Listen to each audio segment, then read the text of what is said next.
Welcome, TBW Clips. I am Tyson. Today. So we all know yesterday finally had the verdict come out for Donald Trump's trial. Guilty on all 34 felony charges. Man, is this going to hurt his campaign? Let's take a look at this clip here.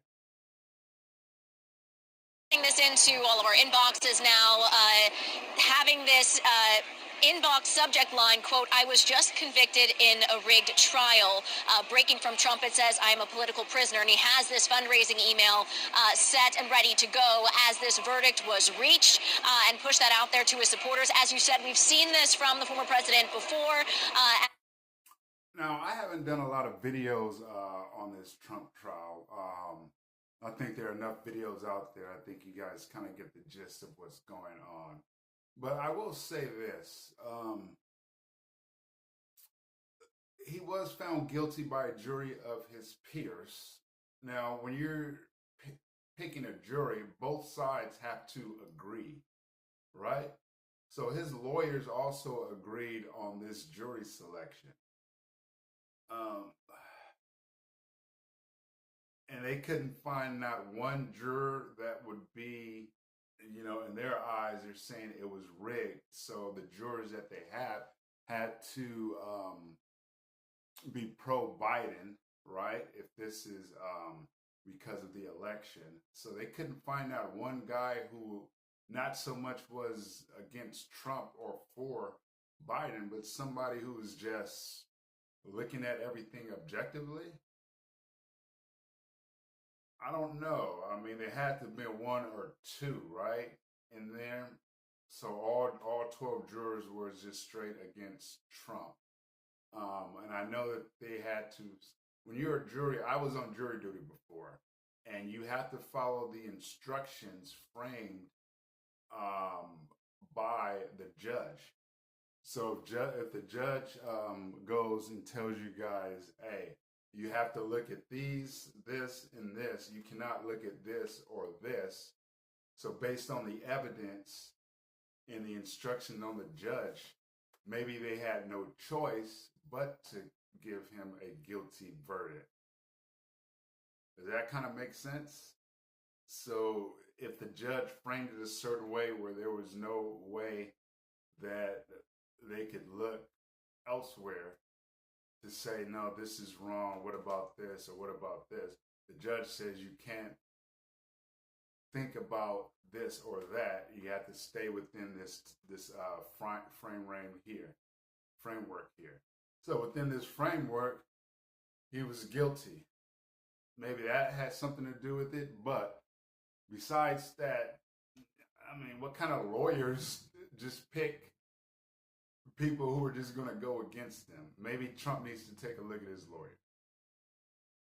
I'll end with that. I digress. Let's finish checking this out. As we've been covering this over the last year, and it seems to, as we've been talking with his supporters on the campaign trail, standing by him as he continues to face these charges and these ongoing criminal trials. Here he is pushing this out to supporters. We've already seen some comments coming in from some members of his team saying, quote, "This was fixed." And we also, of course, heard from the former president himself leaving the court today. So we are seeing this to start to come in, continuing to fundraise off this, as we have seen. Yeah, I'm looking right now, Kelly, at a printout with Trump holding up. I don't know if our viewers can see this, but he is political prisoner down there, which is we were just discussing. He's not in prison. In fact, he'll probably just serve some sort of meaningless probation. We don't know. That will happen on July 11th. However, will he?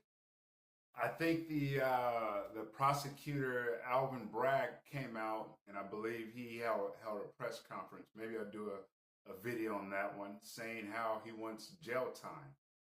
It is 34 felonies.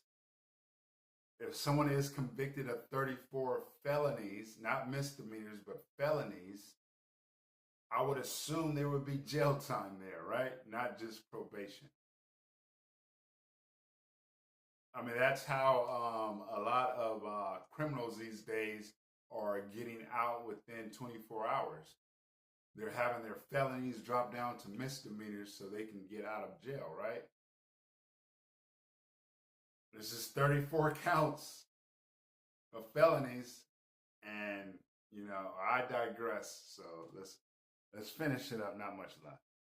That is, I'm sure he is fast at work raising money already on this verdict. All right, thanks so much for watching. Go to JoinNN. So, do you guys think that his funds are going to increase dramatically because of this? There may be a boost. People really getting behind him, or let me know this: are people now going who were not going to vote before now going to because of this guilty verdict? I've heard that somewhere, some places. If he gets convicted, I've never voted, but if he gets convicted, then I'm going to vote for the first time. I've heard that. It could have a reverse effect.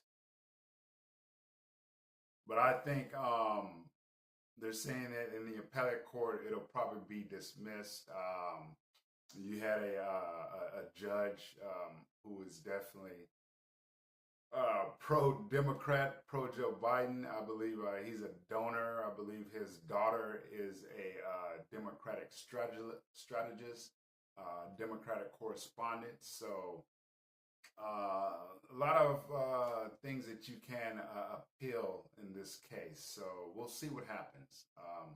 My guess is this will be appealed.